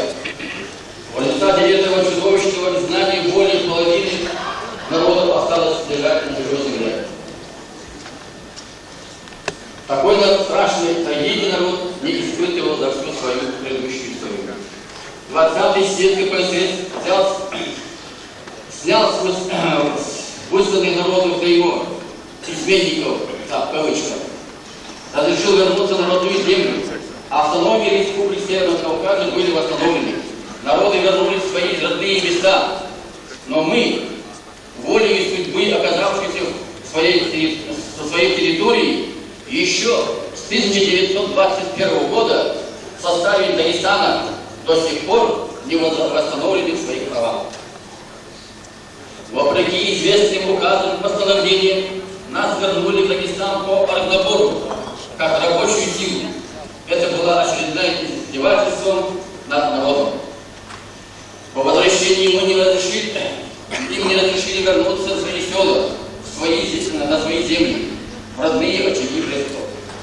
На землях хакинцев, их селах и домах уже жили переселенцы из высокогорных районов Дагестана, лакцы и аварцы. А Уфовский район, из которого были выселены актинцы, был переименован в Новолакский. Все селения были названы Палакские. Часть селений переданы средним соседним районам. Актинцев насильно, применяя силы МВД, расселили по другим районам. Мы сегодня живем на территории Хасаюртовского, Казбековского, Бабаюртовского и Дилютовского района. И лишь мизерная часть, около 3 тысяч человек на Валахском районе, не имеет своего административного района со всеми вытекающими из этого последствиями. Ни Центральный комитет КПСС, ни Верховный Совет, ни правительство страны, ни руководство Дагестана Дагестана вот уже на протяжении более 30 лет не обращали никакого внимания на просьбы и требования активцев о восстановлении справедливости. При этом, трактуя указы Президиума Верховного Совета СССР 56-57 году на свой лад, вводя в заблуждение центральные инстанции о конституционном положении чеченцев в Дагестане, и искажали наши требования. Наволжский район, села Лейна-Урга, Калинову, Кадетовского района объявлены зонами особым режимом. Выезд хоть одной семьи в родные села рассматривается руководством республики как чрезвычайное происшествие. Приходит в действие весь карательный механизм системы. Для вывода этой семьи обратно направляется целый наряд милиции или солдат из Хасавюрта и Махачкалы, которые без особых церемоний грузят в машину членов семьи, стариков, женщин, детей и выводят за пределы этого района. После этого начинается кампания репрессий, клеветы в адрес активцев, появляются оскорбления, выступления в газетах, пытаясь выбить из сердца и вытравить из памяти нашего народа любовь к своей малой родине, где их предки жили, как видно из записи на надгробных камнях, более 800 лет. Наши старики умирают, мечтая прожить хоть одну ночь в сохранившемся отцовском доме. Но из-за препятствий местных властей не могут сделать этого. Их возят в родную землю только мертвыми. Наших людей, осмелившихся обратиться в центральный орган о фактах ущемления и равноправия чеченцев с другими народностями Дагестана, подвергают гонениям и преследованиям. Привлекают к административной партийной и уголовной ответственности. Нашей интеллигенции и партийный актив затравлены. Таких примеров сотни. Несмотря на все это, наш народ добросовестно трудится, активно участвует в общественной и политической жизни республики. Большие надежды связаны с перестроечными процессами, происходящими в стране. На сегодняшний день все хозяйства, где проживают чеченцы, находятся в числе передовых. Немало у нас заслуженных строителей, механизаторов, мелиораторов, агрономов, животноводов, экономистов, работников транспорта, спортсменов, прославивших нашу республику, чемпионы Союза, Европы и мира. Но у нас нет ни одного писателя, поэта, ученых, историков и других творческих работников. Отдавая дань памяти безвинным жертвам сталинской репрессии, нашим отцам, матерям, братьям и сестрам, которые остались лежать на чужбине без могил и надгробий, мы, оказывается, первыми в Союзе установили памятник жертвам сталинизма в центре бывшего Ауховского района в селе Ярмаков. В 100 метрах от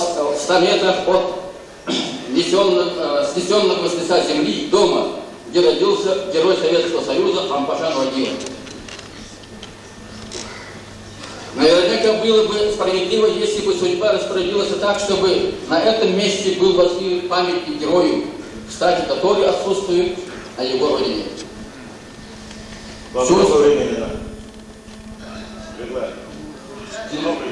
Минуты 3, если можно.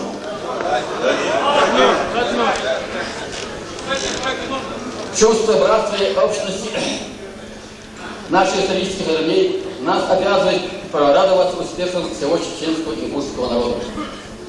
Вместе с кунгушами мы гордимся ратным подвигом героев гражданской войны Ахриева, Яндиева, Юсупова Колчиева, участия Великой Отечественной войны, разведчика Сароева, герой Советского Союза Руслана Аушева, трудовиков, героев верного труда. Сегодня мы понимаем, почему наши попытки пробить брешь в стене молчания все эти десятилетия не имели успеха. Что не раз приводило народ на грань отчаяния. Какое было время. Но на 5-м году перестройки, казалось бы, пора приступить к решению назревших проблем, исправлению допущенных ошибок. Инертность и нерешительность местных руководителей, а иногда их некомпетентность приводит к тяжелым драмам на почве межнациональных отношений. У черты такой драмы стоит и наш регион. Как до последнего времени с молчаливым согласием центральных органов на наш народ продолжали вешать ярлыки, изменить уродины экстремистов, бандитов и тому подобное. Дагестанское руководство все эти десятилетия представляло центральный орган необъективные материалы, искажающие суть его требований, что изо дня в день осложняет и без того обостренную до предела ситуации с межнациональными отношениями. В результате такой политики стало возможным то, что 2 июля этого года произошел инспирированный акциями крупный конфликт между актинцами с одной стороны, а лакциями и лакциями с другой, который мог привести к человеческим жертвам. Только благодаря огромным усилиям авторитета людей удалось предотвратить трагедию. Кроме того, 3 июля 1989 года партийное хозяйство активного Малакского района провел митинг, на котором потребовали выселения всех чеченцев из Дагестана. Если можно, я бы хотел, если дали бы время, прочесть то, что было на этом митинге. Это просто невидимо. Значит, на этом митинге, я прочту слово. Написано это Горбачеву во все инстанции нашего Советского Союза. Население Малакского района требует незамедлительно вашего вмешательства в решение взрывоопасной обстановки, сложившейся в регионе. В каждую минуту может произойти непоправимое. Значит, пункт за пунктом. Первый. Предложить призыв Верховного Совета РСФСР и руководителю ЧССР принять меры по разрешению проблемы чеченцев-актинцев в пределах территории Чечен-Ингушетии, в частности Шелковского района. То есть выселить нас, 70 тысяч человек, еще раз предлагает, митинг. Четвертый. Признать деятельность инициативной группы чеченской стороны, так называемая «девятка», как экстремистскую и провокационную, направленную на разжигание межнациональной розни и требовать привлечь их к ответственности. Руководство Дагестанской ССР занят наконец-то решительные решение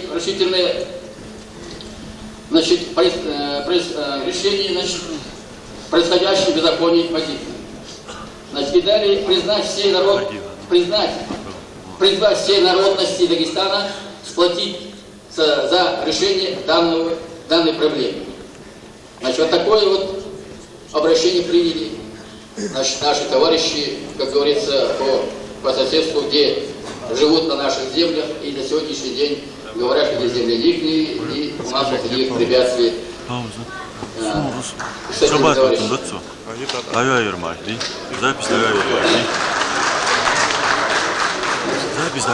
Товарищи, на сегодняшний день истина такова.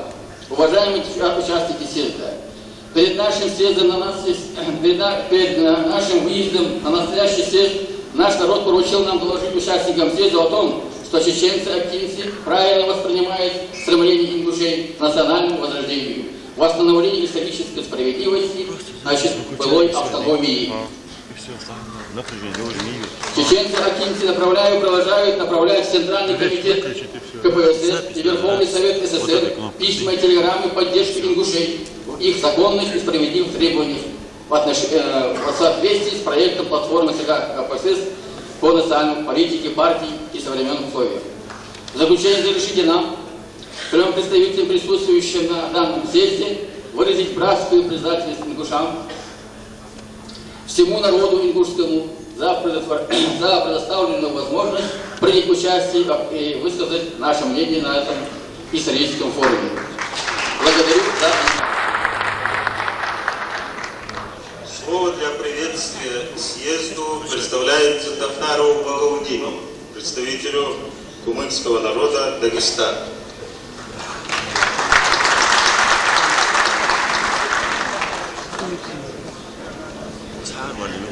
Приготовиться Вацуев Абдулла. Общества «Мемориал», главная цель которого заключается в полное восстановление исторической правды о жертвах сталинизма. Вторым пунктом идет полное восстановление прав чечено-ингушского народа.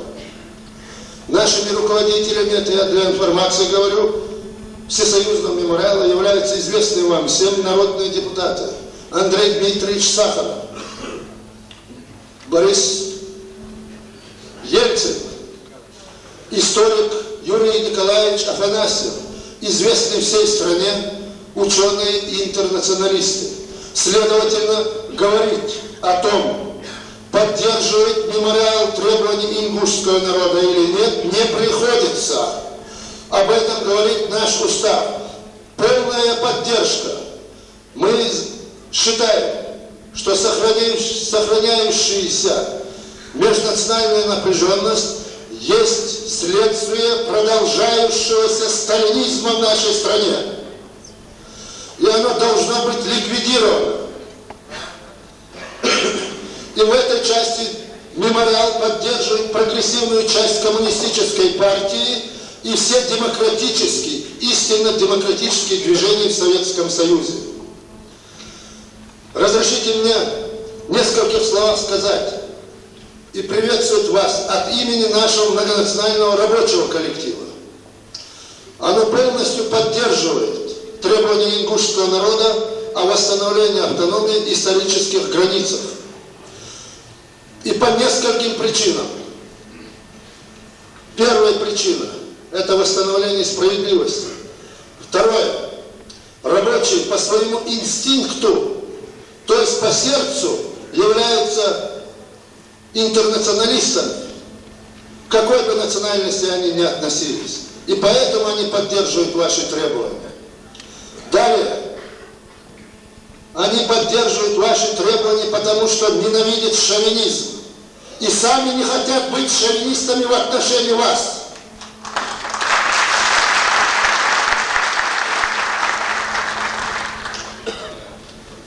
Мне хотелось бы несколько, на мой взгляд, сделать замечаний нашим представителям, уважаемым представителям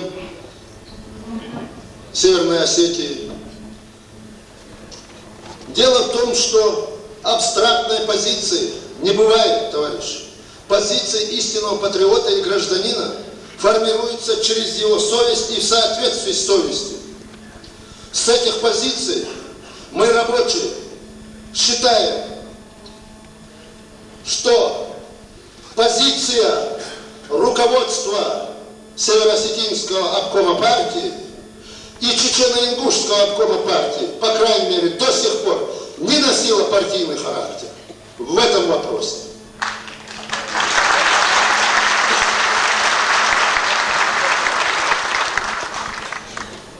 Товарищи, я размышляю и думаю, вот тут выступал представитель очень чтимого мною осетинского народа, товарищ Худалов, и говорил о том, что перепахивать границы нельзя. Он здесь находится, извините. Нет? Но все равно я обращаюсь к осетинскому народу и к его руководителям прежде всего. Представьте себе, история знает альтернативу. В 1944 году случилось, представьте, случилось наоборот. Выслали осетин, а не ингуши. А ингуши взяли другую часть города и пригородный район. Наконец, 20-й съезд восстанавливает справедливость, осетины возвращаются и совершенно справедливо требуют у ингушей возвращения своих исконных земель. А вот на это осетинам ингуши заявляют: нет, мы не пойдем на уступки ваших экстремистских элементов. Мы хотим с вами дружить, но на эти уступки мы не пойдем. Так вот, я хотел бы спросить у товарища Худалова, это он считал бы дружбой, действительно или нет? Ведь мы же не должны сходить с позиции гуманности. Далее, товарищи, меня глубоко удивило выступление представителя Комитета национального спасения, если я правильно запомнил его, представителя Грузии. Представителя Грузии. Уважаемый гость Грузии, представитель Грузии, великого народа, вы слышали сегодня и вчера здесь, как ингуши гордятся тем, что они внесли выдающийся вклад в защиту советской власти на Северном Кавказе. Эта мысль звучала во всех выступлениях. И несмотря на это, вы с этой высокой трибуны заявили, что Ленин – это Сталин. что большевизм нужно ликвидировать, что он породил сталинизм.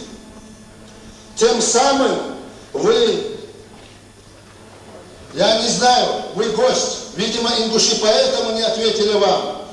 Я, чеченец, себе позволяю сказать, это недопустимая выходка.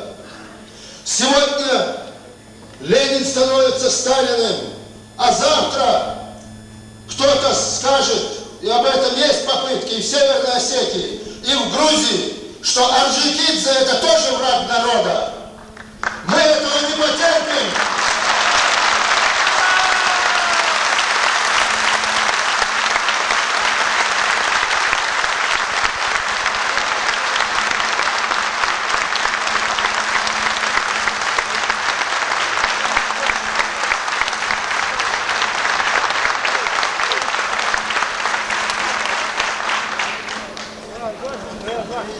Мы приветствуем лозунги «Кавказские народы, объединяйтесь».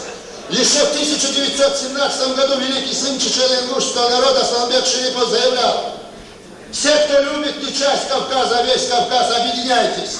Но мы спрашиваем, на какой основе вы нам предлагаете объединяться? На основе ленинской национальной политики мы готовы объединяться, но с сепаратистами, которые пытаются угнетать малые народы своей республики, мы не будем объединяться.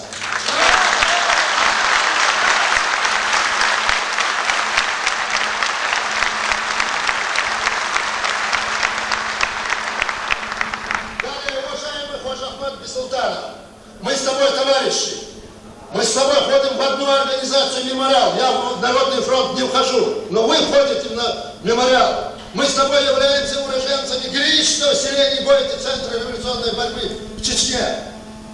И мне непонятно, на каком основании вы заявляете тут от имени чеченского народа. Я считаю...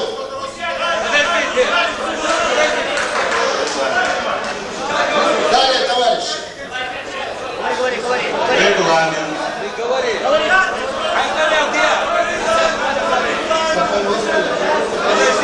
Сколько минут?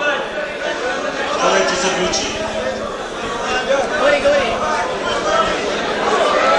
Можно говорить? Товарищи, мы сегодня обсуждали платформу КПСС по национальной политике в современных условиях. Я считаю, что наш съезд должен записать в резолюции следующее положение. Что то положение в платформе, которое сохраняется, об этом говорил совершенно правильно депутат Фаргиев, что советские народы делятся на категории, 4 категории. Предлагается добавить 5-ю категорию – национальные районы. То есть, народ по численности, кто больше, тот больше прав имеет. Это совершенно не ленинская постановка. Я предлагаю, поддерживаю высказываемые в печати представителями многих народов, всех народов Советского Союза, следующее предложение. Платформы записать, что все советские народы равноправны и национальное государственное образование объявляются республиками, независимо от населения, и они входят непосредственно в Советский Союз. Далее. Палата национальности Верховного Совета СССР формируется по принципу равного количества депутатов от каждого народа. Далее, товарищи, я не могу несколько слов не сказать о положении в нашей республике. Тут говорили о Виноградове, о Безуглом и так далее. Давайте будем трезвыми, будем разбираться. Дело в том, что в республике, к великому сожалению, последние десятилетия, начиная с 1973 года, установилась идеологическая мафия. И до сих пор она продолжает существовать. Виноградов и Безуглый – это только видимая часть айсберга. Есть кабинеты, которые дергают их за нитки, и они пляшут. Конкретные мои предложения. Виноградова, Умарова за фальсификацию истории, за сознательную фальсификацию, я также подчеркиваю, выпуск десятков брошюр, притом одобренных руководством университета, обществом знания, министерством просвещения, обкомом партии, притом несколько человек являются авторами из обкома партии. Я предлагаю награды, то есть почетные звания, которые получили Виноградов и Умаров, на лжи, на фальсификации черногорской истории получили не демократично, незаконно. Поставить вопрос о лишении этих наград.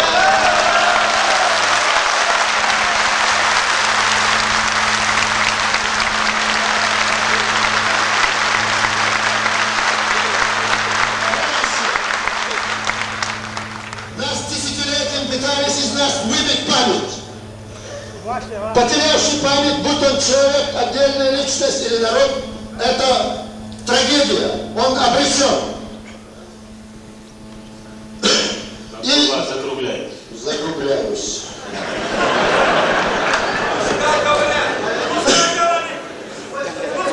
Позволите мне спросить. Мне приятно, что сегодня товарищ Беков, я наконец вижу, правильную позицию занимает. Но наши секретари по идеологии, притом я в первую очередь вижу тут партийных работников чеченцев. Как, товарищи, можно?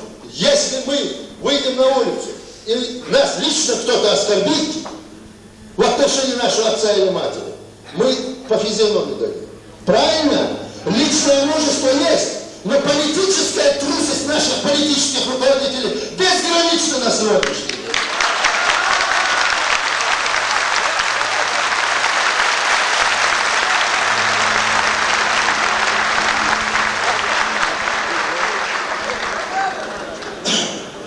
Я одобряю происходящие изменения в обкоме партии, поскольку они происходят на демократической альтернативной основе. Но считаю, что главная задача перед областным комитетом партии, именно областной комитет партии подрывает авторитет партийной организации в республике своим нынешним бездействием. Если раньше у них было железобетонное единство по всем вопросам, то теперь у них железобетонное молчание. Съезд не транслируется, не печатается. Спрашивается, а кто интересно в республике хозяин?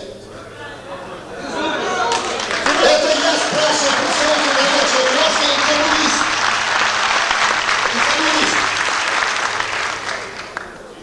Почти 30-летнее пребывание в партии я имел только один выбор после 1973 года.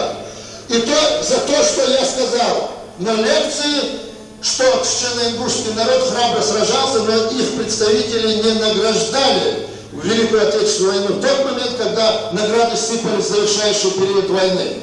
И за знаменитого Ермолова память я получил. Я горжусь этим выбором.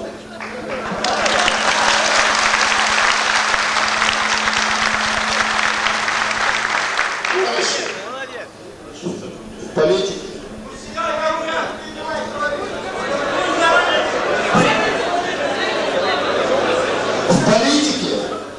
В политике. А мы сейчас все становимся политиками. В политике, как и в любви, наступает предел, когда врать дальше становится невозможным.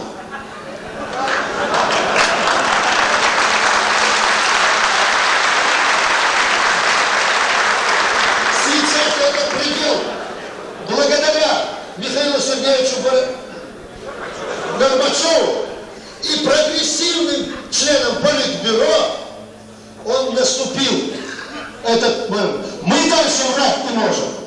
Мы не должны позволять врать руководителям дальше тоже.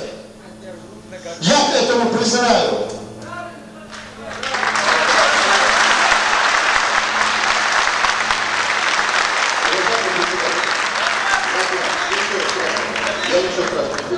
Уважаемый председатель, я знаю, что очень много поступило записок, но я не знаю сколько, 5-10,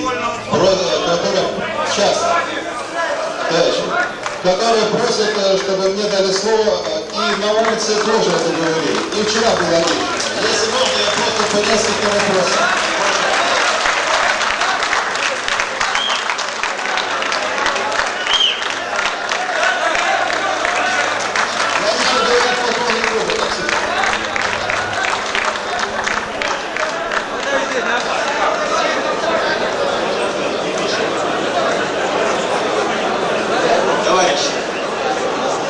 Если я поведу себя на поводу 200 человек, которые с карточками сидят, с мандатами в зале, то что из этого получится? Давайте соблюдать и регламент, и порядок. Вы меня заставите сейчас сузить список, который мы и до этого сузили, что недовольных в зале много. Согласны с этим? Вот так. Так, мы объявляли Целиноград героем Салман Сайдарович, замначальника Целиноград Агропрома. Следующий кто? 5 минут, не больше. Уважаемые гости, товарищи делегаты, от ингушского народа за 1000 километров от морозных зимой и знойных в летнюю пору знакомых вам делегатов степей Северного и Центрального Казахстана с надеждой на восстановление справедливости привезли мы вам салам-маршал.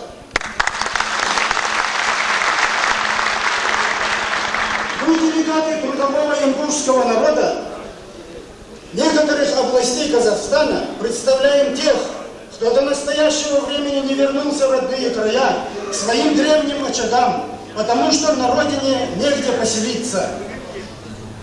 Десятилетиями ждут люди решения, чтобы возвратиться на свою маленькую родину. Мы вернемся на те земли, которые издревле обрабатывали наши отцы и деды.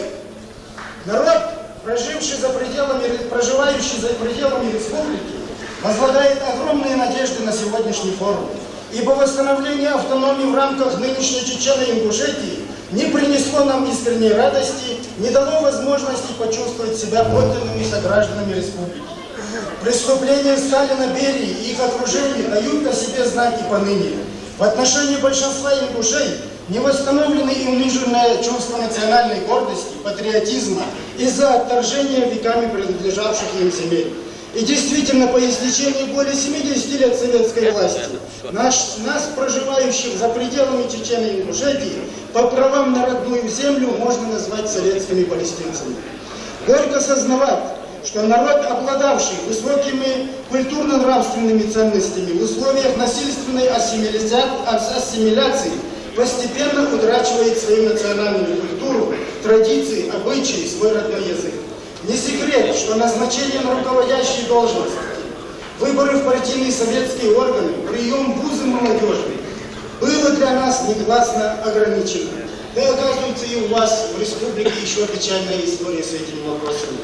Сейчас, когда в союзных республиках языки коренных народов приобретают статус государственный, положение нашего подрастающего поколения вне пределах Российской Федерации усугубляется. Могу с уверенностью сказать, что каждый ингуш старшего поколения, умирая, не думает о своей смерти, а уносит с собой выстраданную десятилетиями мысль, сохранится ли в его детях и внуках самобытность своего народа. Среди подрастающего поколения нынешней молодежи и школьников редко кто владеет ингушской разговорной речью. Многие из них лучше знают казахский, немецкий, не говоря уже о русском языках. Еще одно обстоятельство. Из-за осложнения межнациональных отношений ингуши за пределами республики живут тревожно. Большую роль в нормализации этих отношений играет позиция руководителей партийных советских органов. Мне приятно доложить, что наша делегация прибыла на настоящий съезд с доброго согласия первого секретаря обкома партии товарища Брауна Андрея Георгиевича.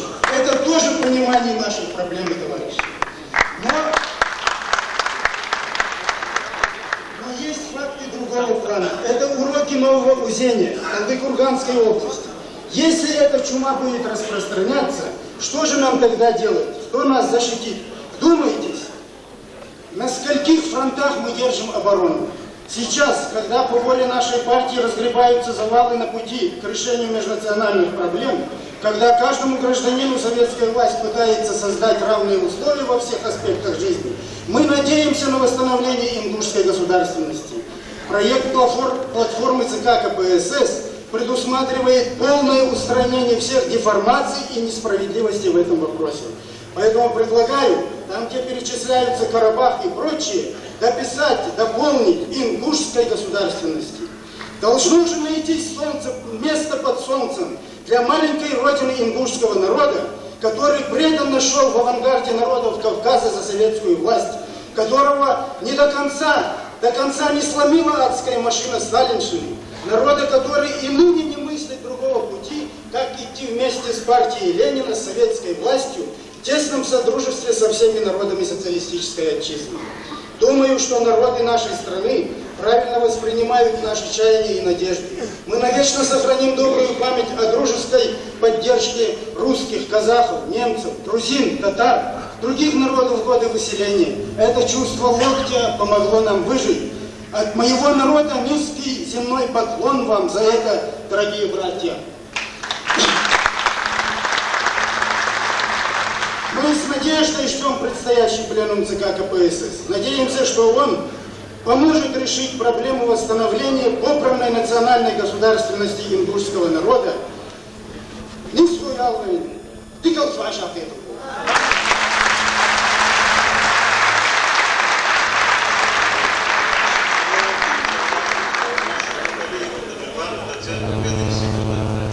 Подготовятся представители из Кокчетава. У нас записан Газдиев Мустафа, а кто подготовился, тот пусть выйдет сюда. Хаутиев? Да, Хаутиев подготовился. Так, Муталиев.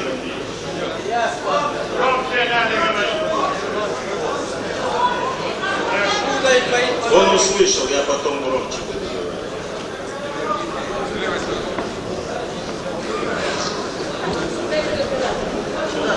Товарищи, разрешите мне справочку, пока оратор идет. Из зала поступил ряд записок с протестом против информации, которую дала по поводу Микиева товарища. Значит, я хочу сделать пояснение. В целях контроля вообще за деятельностью правительства я предлагала организовать институт общественного мнения. И в тексте четко оговорила печально известный. То есть информацию, которую я дала, это была информация на основе исследования общественного мнения.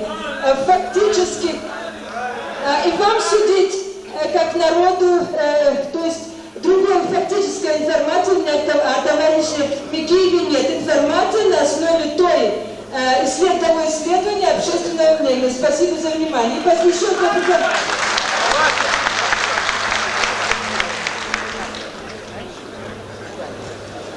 Уважаемые то обстоятельство, что наш съезд был второй день, и очень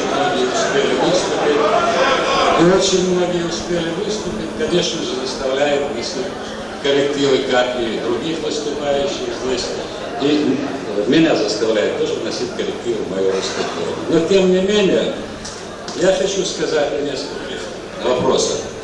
Сегодня здесь прозвучала мысль о том, что проекты программы платформы партии по национальному вопросу заложена мысль о том, что нынешние сложности национального вопроса и в межнациональных отношениях имеют свои корни в прошлом.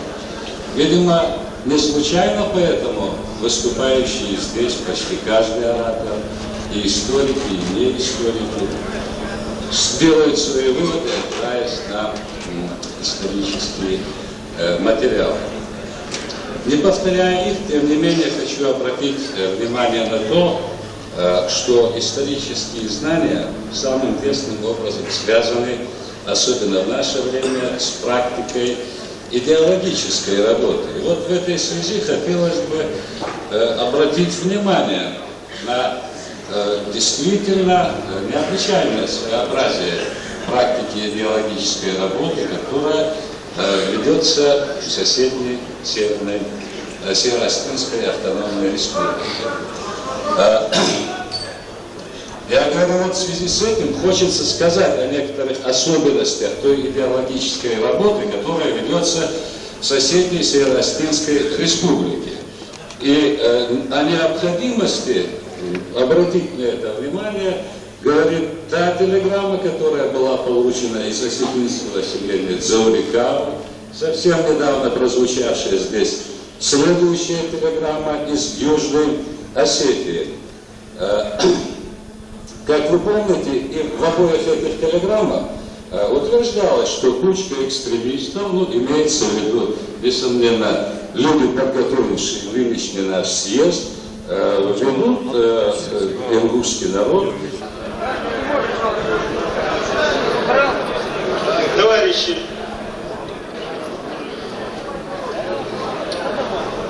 много вопросов задавали, вот присутствует ли на съезде Кудрявцев и почему не выступает Филькин. Кудрявцева на съезде у нас не было. Он не был в Орджоникидзе, он был в командировке. Мы его выбирали делегатом. С вашего позволения, мандат нашего делегата я прошу ему выдать. И, наверное, мы сделаем, если вы не возражаете. А выступать он из-за того, что отсутствует, не может. Нет возражений выдать ему мандат? Нет. Товарищи, тут поступило предложение от Суламбека Катиева, редактора Гостелерадио ЧССР. Он просил выступить, но мы прения уже закрыли. Тут поступило такое предложение. Действия Безуглова считаем антисоветскими.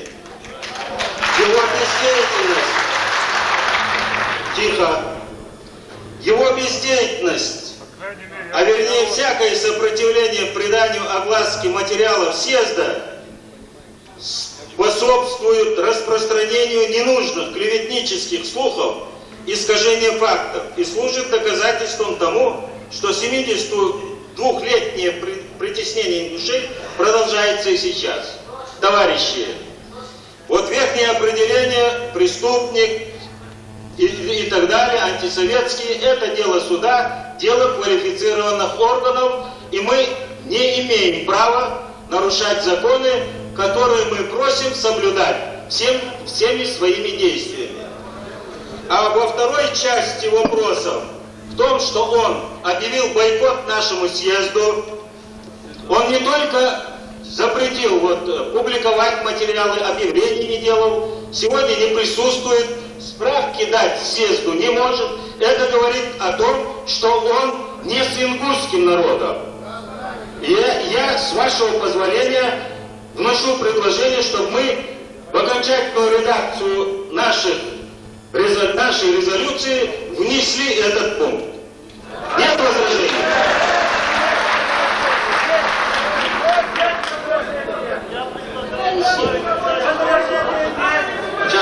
Товарищи, я прошу пополнить этот пункт следующим. Если все материалы съезда не будут опубликованы, по всей республике объявить бойкот газете Безуглова.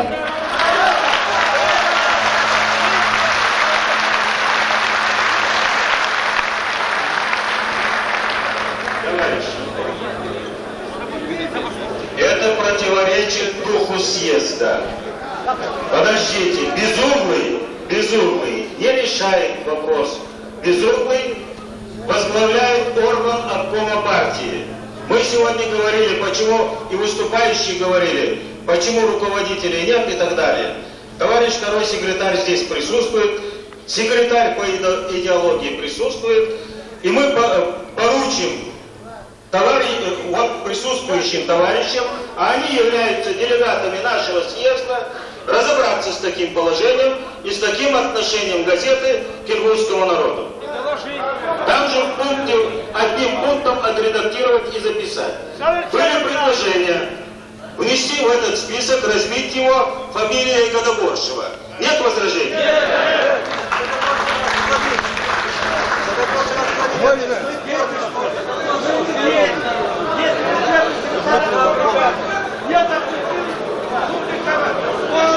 Подождите. Было предложение.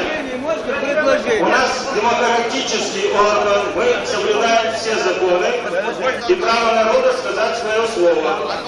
Если Грозненская рабочая должна опубликовать предложение, можно предложить материал или нет? Товарищи. Если Безуглый, значит, дискредитирует ингушский народ, почему мы должны делать подписку на его газету? Почему мы должны? Это его, тогда его надо заменить. Заменить его завтра. Если он игнорирует целый народ. убрать его завтра. Пусть отвечает громко. Они руководят. Хватит дискредитировать, игнорировать народ. Это народ. Мы распорились во мнении. Давайте оставим и этот вопрос на попечение наших товарищей, о которых мы выше говорили. Нет возражений? Когда принимается вот такое решение, мы в резолюции запишем. И с товарищей спросим. И поручим, товарищи, поручим оргкомитету взять под контроль вот этот вопрос. Нет возражений? Нет, принимается решение. Товарищи, слово для заключения по докладу и для ответа на вопросы представляется Костоеву Беслану. Товарищи, прежде чем перейти к заключительному слову, я еще раз хочу повторить свой вопрос двум секретарям обкома партии. Будут ли опубликованы материалы Второго Ингушского съезда, доклад и итоговые документы? До сих пор вопрос третий остается. Неужели трудно, Сергей Мажитович и Павел Николаевич, подойти к микрофону и сказать, да, будут или не будут? От этого зависит, какая будет наша резолюция. Я прошу ответить за это.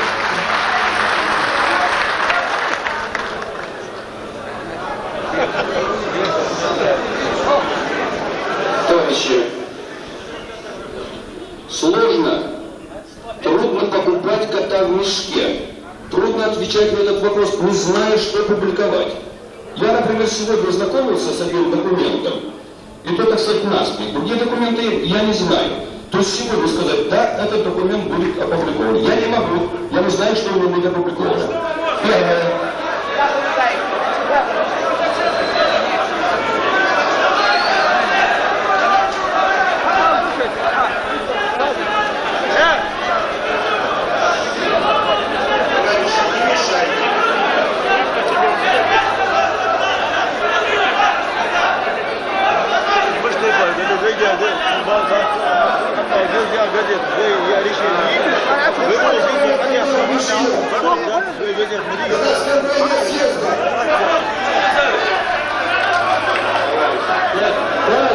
Товарищи, успокойтесь.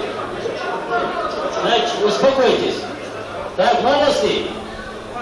Мне дали заключительное слово. Я сейчас перейду. Давайте, сейчас предложение мы внесем. Сейчас. Ну, товарищ Громов говорит, что он знает только доклад, имеется в виду. Но вот те документы, резолюции, обращения, все эти документы он не читал. Может быть, мы сделаем так. Только не